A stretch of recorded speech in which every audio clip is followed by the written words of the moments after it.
morning. Welcome to another episode of Date Like a French Woman. This is your host, Murielle.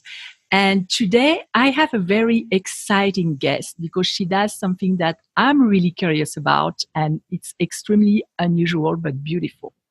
Her name is Ashara Morris, and Ashara is a certified EGCMethod coach, partnering with horses to help people rediscover their authentic self. She is a published author, speaker, and healer, and has helped hundreds of people better understand themselves and the nature around them. And I'm going to stop here because I want you to discover her at the same time that I will. Good morning, Ashara. How are you? Good morning, Murielle. It is so great to be here. Thank you so much. Oh, I'm really excited. That's something I had in mind for quite some time now. What I would love to do now is to ask you about your journey on becoming a coach who works with horses to help people heal. This is extremely beautiful and unusual for me, but I'm sure a lot of people know about it. What is your story? What brought you there? Oh, well, that's a really good question. I've always loved horses. I've always loved animals.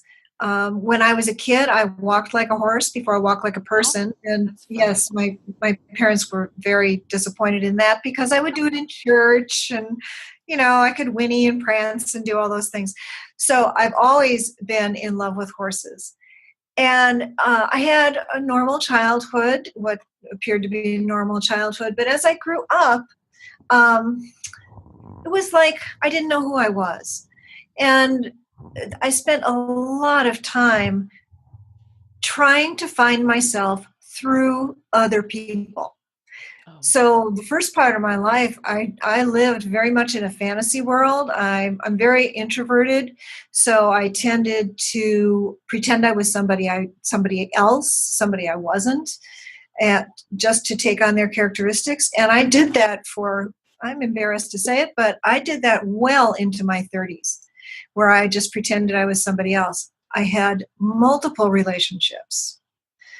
I have been married multiple times because I was raised a good Catholic girl, and you marry the people, and then there were relationships in between and all of this stuff, and it took me until I was about,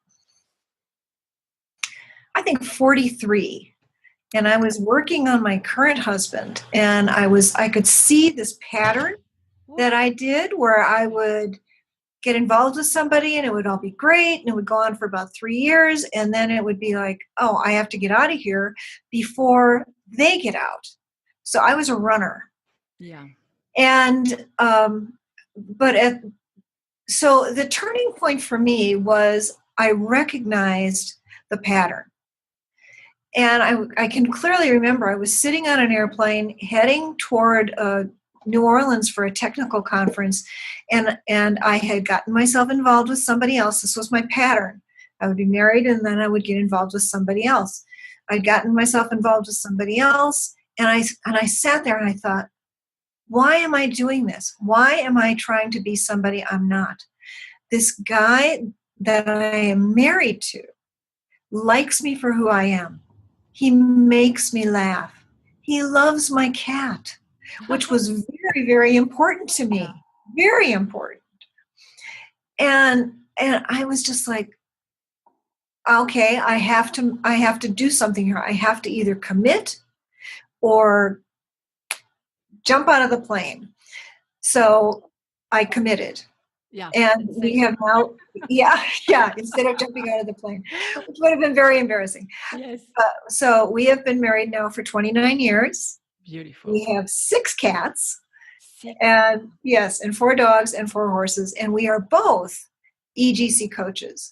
So what happened with that was I had spent 30 some years in corporate America in the technical world. I was actually in IT. And it wasn't feeding my soul anymore. And I was missing the connection with animals. And in the back of my mind, I had always wanted to do something with animals. So I heard about this program, Touched by a Horse. And I called in and I listened to the story, and it was like, take 2 years, do this very intensive, it's pretty much like a master's degree sort of training, and become a coach and coach with horses. So I heard that and I went, oh, this is it. And there was no turning back. Were you familiar with horses before you went in there, or? Yeah, I've had horses off and on since I was about 15, and I started riding when I was about 10. I didn't, and the older you get, the more you learn, the less you know. So when I was 15, I thought I knew everything about horses. Yeah. Now I'm in my 60s, I know nothing about horses. Yeah. And so it's been a fabulous journey. Oh, but the thing about the coaching is you don't have to know anything about horses. I'm just going to plug the internet to make sure we don't get disconnected. I forgot. But if you don't have to know anything about horses, there are still ways to behave around horses, no? That you the should and shouldn't do's? There are should and shouldn't do's. And a part of the program now is that they offer a course where you can learn how to be around horses. Okay. Because and the thing about coaching with horses is that the way we are around horses when we're going to ride them or do something like that, they need to behave a certain way. But when they're coaching, they are allowed to do things that they wouldn't ordinarily be able to do if you were just going to ride them or groom them or do something like that. They're allowed to get much closer to a person. There's no riding in the method of coaching that I do. Oh. It's all on the ground. So the person is on the ground. The client doesn't ride the horse. So if someone like me who is extremely curious, and I know I love animals, and I believe that we need to have a connection with nature, it's who we are. Mm-hmm. But I'm a little bit intimidated by horses. Mm-hmm. So I would need to take the class before to know how to behave around them.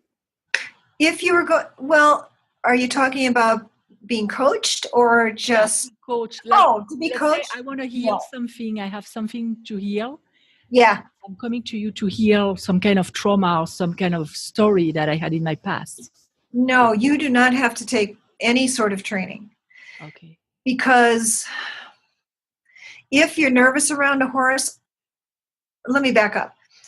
So we work with the horses in what's called a round pen. Okay.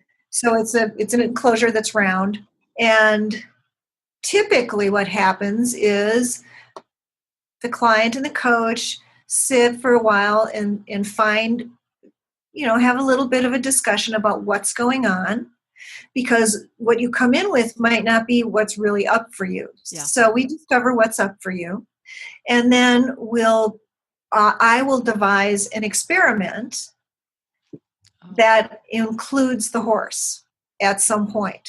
Okay. And if you're nervous about being around a horse, you don't have to go in with the horses.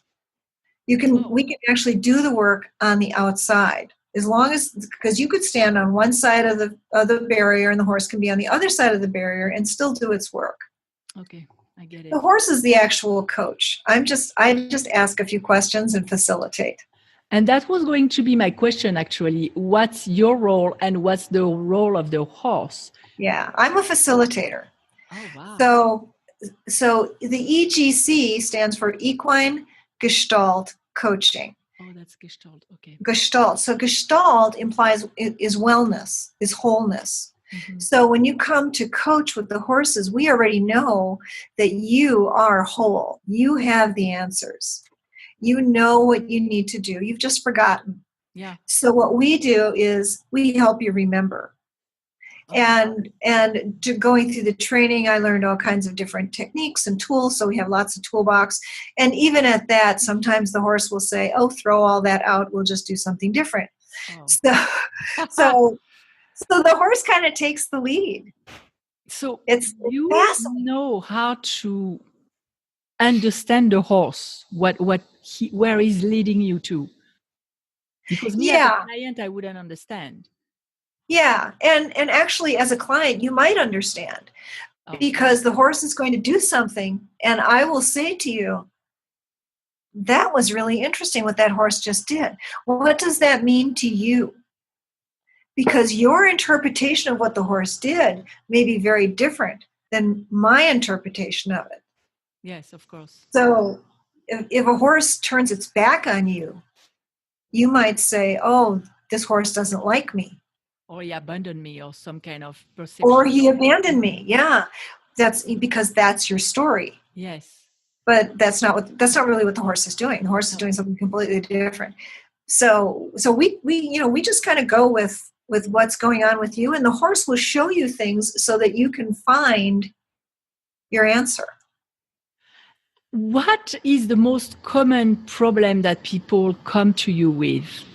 Or is it a whole range of? It's a whole range. There are so many things. Some people have come to me because they're in a relationship and they don't know what to do. Mm-hmm. Okay, so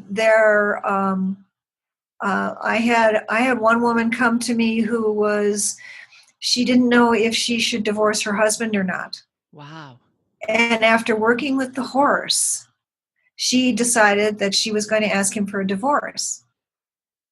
And what that did was, I mean, it was a happy ending. What that did was, it was a wake-up call for him. Yeah. Because when she worked with the horse, she got very clear about what she wanted, and she realized that she had the strength to be able to go on without him if she needed to, without the man.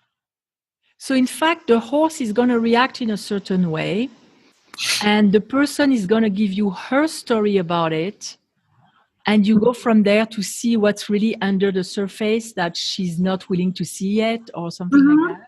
Yeah, something like that. Okay. Yeah, I mean, that's a pretty good explanation. It's very hard to explain. It's really much easier to experience it. Yes, it seems like something really that is really experiential, like very much so. Yes. Yeah, and it's never the same, which is what I love about it. Wow. Yeah. My audience are mainly women who struggle with relationships and most of the time attracting the nasty ones. Uh-huh. Have you ever had clients like that, or do you have an anecdote about somebody who was able to heal her relationships because of the horse? Let me think about this a second. I'm sure the answer is yes. Yeah. Yeah. Well, there was a woman when I was going through the training who, she was married, but she was very cold to her husband. Their relationship was just off. Yes. And she didn't know why, because she loved her husband, but she couldn't allow herself to get close to him. And that may be something that happens often with women. They want this relationship, but they don't know how to get close, or something stops them. Yes. As she went through the activities with the horse, she realized that she had been abused as a child. That's funny. She had been sexually abused, and she had completely blocked it out. But something that the horse did and something that happened right there triggered her. Mm-hmm. And she was all of a sudden 11 years old again and experiencing this abuse. And it turned out it was her brother who had abused her. Yeah, it was pretty freaky. Horrible. But it opened her up and it saved her marriage. What did the horse do? Do you remember? Because I don't remember. I don't remember what the horse did, but there was something. I think the coach was doing some kind of hypnosis, past life regression, and the horse was very engaged, and something during the regression triggered her. Yeah. That's funny. When you talked about her, I somehow knew. I don't know how, but that's like intuition, like you're saying. It's all energy, which brings me to my next question, because I've heard about somebody going through some kind of therapy with horses, and she was saying that she had to practice working with her energy to have the horse react the way she wanted him to react without speaking, without touching the horse. Is it accurate? Can it happen that our energy, that what we radiate and vibrate at, would impact the horse? Absolutely. Absolutely. Horses, they've been with us for a long time, so they are very tuned into us. And what horses like, the number one thing that a horse wants is safety and comfort. Okay. So if you are in your head and you're not really present and you're worrying about something else, you're not there with the horse and you're not being safe. And the horse will react, they'll act out, they won't listen to you, they'll push on you, they'll run away, they'll do all kinds of stuff. So very often, in order to find ourselves, we have to be in our bodies. Yes. So the horses demand that we become present and that we be in our bodies. I had a situation where I was working with a woman who, an Army woman. She was in the Army and she had PTSD. She had been overseas and had bad PTSD. So what she ended up doing to protect herself was she became the world's best bullshitter. Oh. So I was all she was going to do was groom this horse. So I'm holding the horse, so it can't run around, and she's grooming it, and she's talking to me, and the horse would not stand still. Wow. It moved this way, it moved that way, it pushed her. It just wouldn't hold still. And finally, she just got really frustrated, and she said, "I don't get it. Lily won't hold still. What is going on with her?" And she was crying. And I said, "I don't know. What's going on with her? What's going on with you?"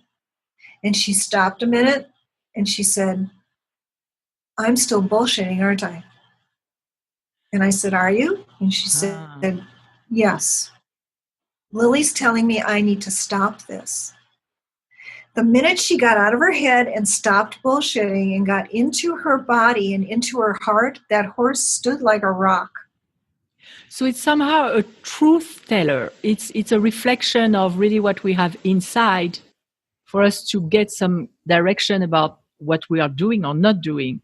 Yeah, Wow. Very much so. Very much so. It's amazing. It is amazing. They are amazing creatures. Yes.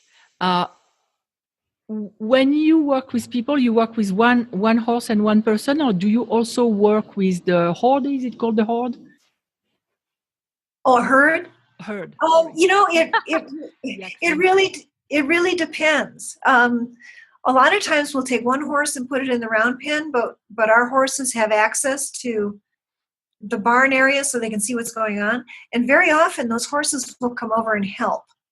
Oh wow! So they'll be working over here, and I watch them all because sometimes they'll be getting a message over here in the herd that isn't necessarily going on in the round pen. But so everybody has a say. All the horses have a say into what's going on. But typically, it's one horse and one person. How do you pick what horse is going to work with what person? I don't. You don't. The horses choose. Wow. So you have the person there, and the horse that comes to her is the one who's is the one that's going to work. That's so beautiful. It's like, wow. Yeah. Somehow they know. They do. And each of our horses has a little bit of a different talent. So depending upon what the person needs, that's the horse that typically shows up. What are examples of your horse's talent? Like, okay, so I have a pony. She's almost 2, and she's actually very young, but she is what I would call an old soul. She's amazing. So we call her the Earth Mother, and she's our nurturer. So if somebody needs a mane to cry in, or needs some mommy or something like that, Emma is the one who will step up. But if they need to be pushed, or if they need, like this woman, the bullshitter, she needs to have bullshit called on her, then Lily steps up. And Lily is a big horse, and she's got a lot of presence. she can be very nurturing, but her gift is showing people where they need to just adjust themselves a little bit. She'll push people. She will literally push them because she works with their boundaries. Oh, yeah. So if you have no boundaries, she'll push you all over the round pen. Wow. Yeah. So you, as a coach, when you see this horse or that horse coming close to the person, you somehow already know what kind of problem may be present, or? Well, we don't like to think of it as a problem, okay, because we look at people as whole. Yes. So, yeah, there's something going on that's blocking them from knowing that they're whole. Not always, because sometimes the horses will surprise us. In general, Emma is she's the earth mother and Lily is the boundary horse, but that isn't always the case. So that's to be present too, to know that you can be in your head assuming stuff. You have to be in the present moment to see what's really going on. Exactly. So you must be a champion at being present in life. Well, when I'm coaching, yes. Other places, not so much. Well, it's like all of us. When we're coaching, we're in the zone. When we're in life, sometimes not so much. Yeah. The rest of the time, no. My husband would certainly disagree with you on that one. And I know your husband. I can ask him. No, I won't. Personally, did you start working with horses before you started coaching clients? Did you experience that? Not well. I think anybody who spends a lot of time with horses understands how therapeutic they are, because you can go out and groom your horse, and you could have a really bad day and go out and groom your horse, and you'll feel better. Oh. Because you're just present, and that's all you're doing is you're just grooming. But did I work? I rode them, and I did some dressage, but I didn't have the relationship with them then like I have with them now. Yeah. And I really prefer the relationship I have with them now. Do you consider them like as your teachers or something like that? Absolutely. Yeah. Absolutely. They teach me stuff every day. Yeah, that's funny because I don't have horses, but I have a cat. And I know that my cat is also teaching me about presence sometimes. Oh, yes. Present. Oh, yes. In addition to coaching, I'm an animal communicator. And we have lots of cats and dogs. And very often, those animals will come and help me when I'm talking with someone else's animal. Yeah. And will show me things, which is pretty amazing. And I definitely think that all animals are healers. Yes. And cats are particularly misunderstood because they can be very stoic. Yes. Yeah. So their style of, if we want to call it coaching, their style of coaching is extremely subtle. So kudos to you for noticing that your cat is teaching you.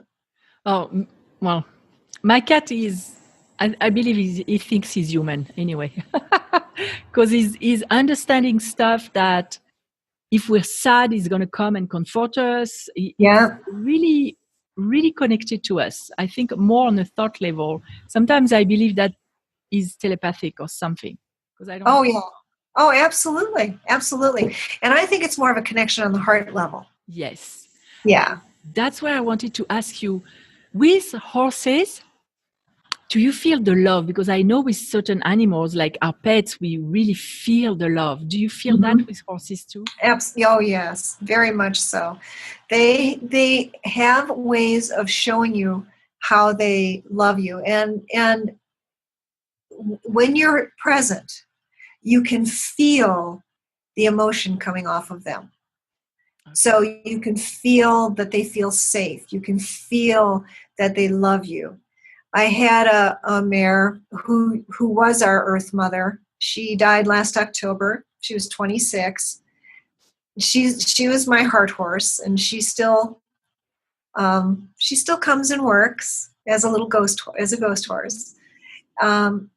But she had a way of taking her neck and wrapping people in her neck and her shoulder, and people could just feel how much she cared about them and how much she just loved them. And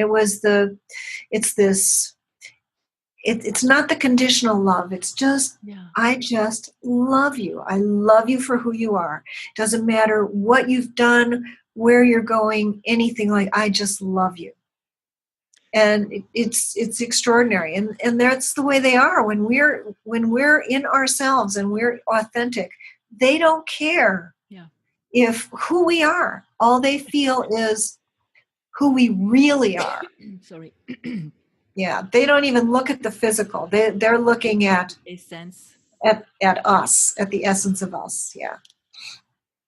Can anyone benefit from being coached by horses, or if people really have too much of a fear, should they just maybe decide to have another kind of coaching?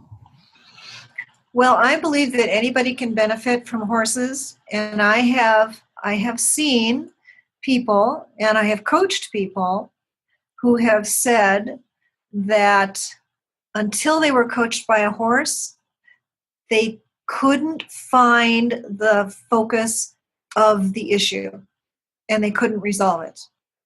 So they could do talk therapy, they could do all this other stuff all day long, but the horse got right to the heart of the matter, and they were able to let it go.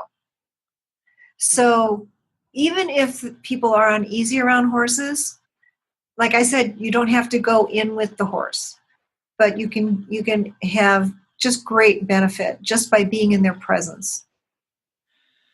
What is it, do you think? Do you think it's because maybe it's the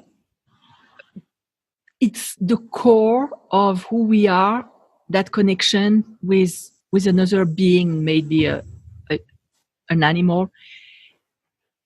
Is it so deep because it, like you said, it leaves the bullshit out and all the appearances that we want to project and all our masks? Is it because it forces us to drop the masks when we connect with an animal like that it's so powerful? Or do you believe maybe there are I believe that sometimes we have soul connection with animals too. I definitely believe that. I definitely believe that the animals are here to help us, and they've told me that many times. But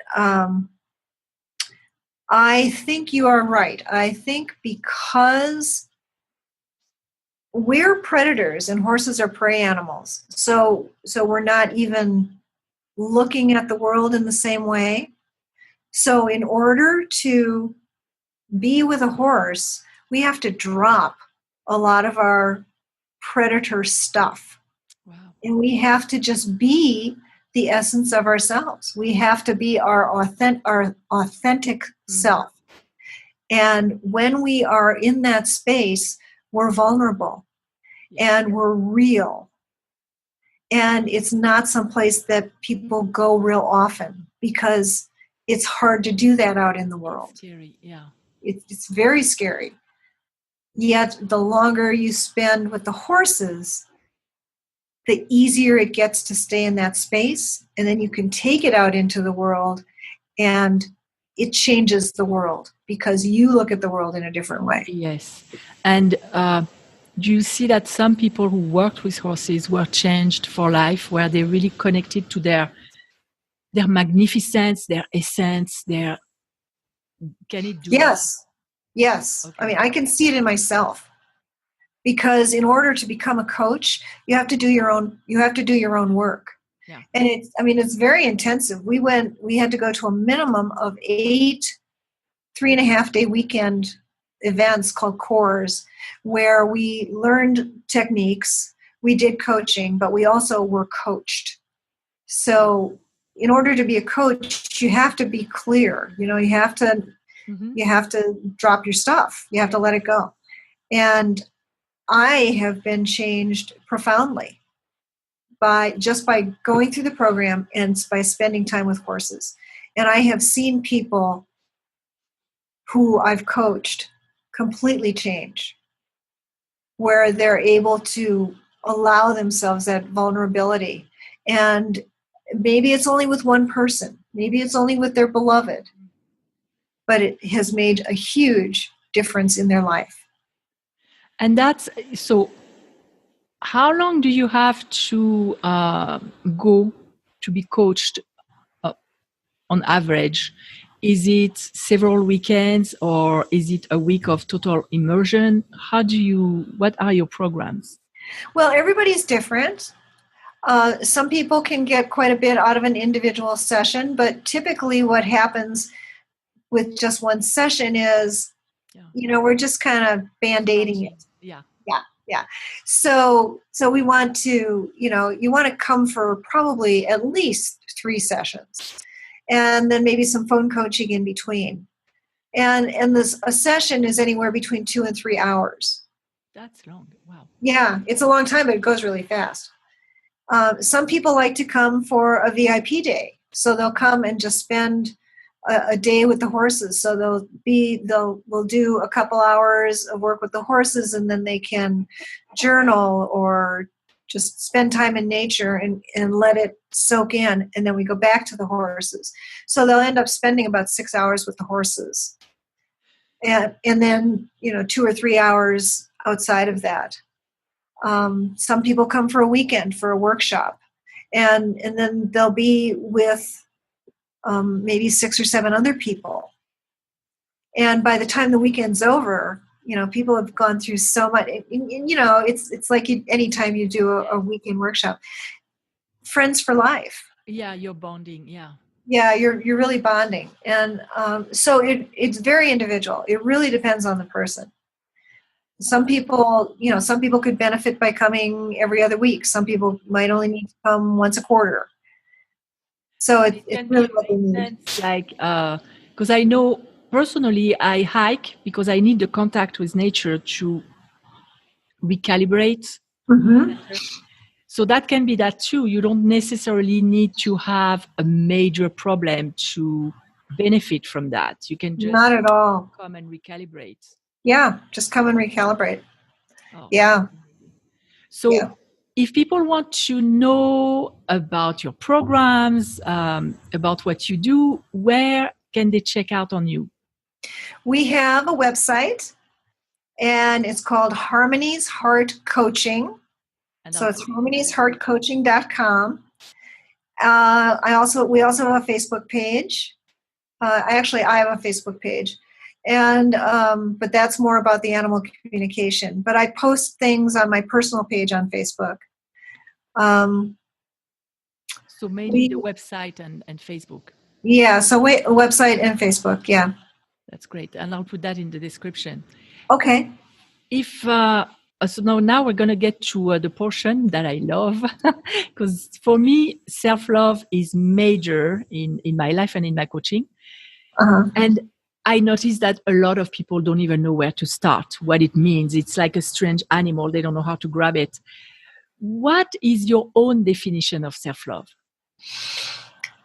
My definition of self-love is anything I do to connect myself with myself. And that could be taking a walk. It could be taking a bath, meditating. Meditating is something I do every day. Yes. And I spend a lot of time with my animals because they are how I connect. Yes. So self-love to me is taking care of me and looking inside me and loving myself. Yeah. And I was going to ask you about some practices, but you already answered the question. That's great.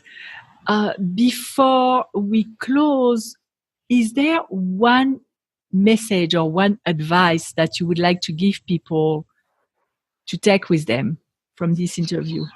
Oh, I would say if at all possible, get out into nature. Yeah. Even if you live in the middle of the city and you're in an apartment and you're surrounded by stuff, get yourself a plant Yes. and love that plant Yes. and look at the plant. Spend time with it. Talk to it. Yeah. There's that song, I Talk to the Trees. They do listen.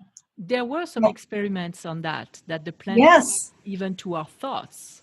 Yes. Yes. Yes. I know I Reiki my plant all the time and I have beautiful orchids because of that, but Oh, I'll bet you do. Yeah. they do react. Yes. Yeah. Yes. And if you are the type who can have a pet, get a pet. Yeah. Doesn't matter what it is. I've talked to fish, and it doesn't matter. Whatever you connect with, Yes. and treat it as kindly as you would like to be treated. Treated. Oh, that's beautiful. Yeah. That's great. And that's easily applicable in our life. I mean, that's not something that we have to get out of our way to do.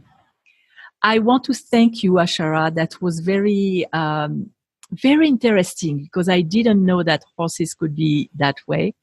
I'm going to have to really find some time next year to come to your center because I would love that, Murielle. It would be so fun to visit with you. Would be. And meanwhile, I wish you a wonderful end of the week. And for our listeners, you can go and check Ashara's website and really connect with the beauty of the horses and yourself. If you are listening to us on iTunes, I would love it if you went and give us some stars and a review because I'm really trying to get up there in the ranking. And until we see each other again, go be loved and love and let life love you. Bye. Thank you. Bye. If you like this video, please subscribe to our channel. And for questions, information, or to book a free 30-minute introductory coaching session, please visit datelikeafrenchwoman.com.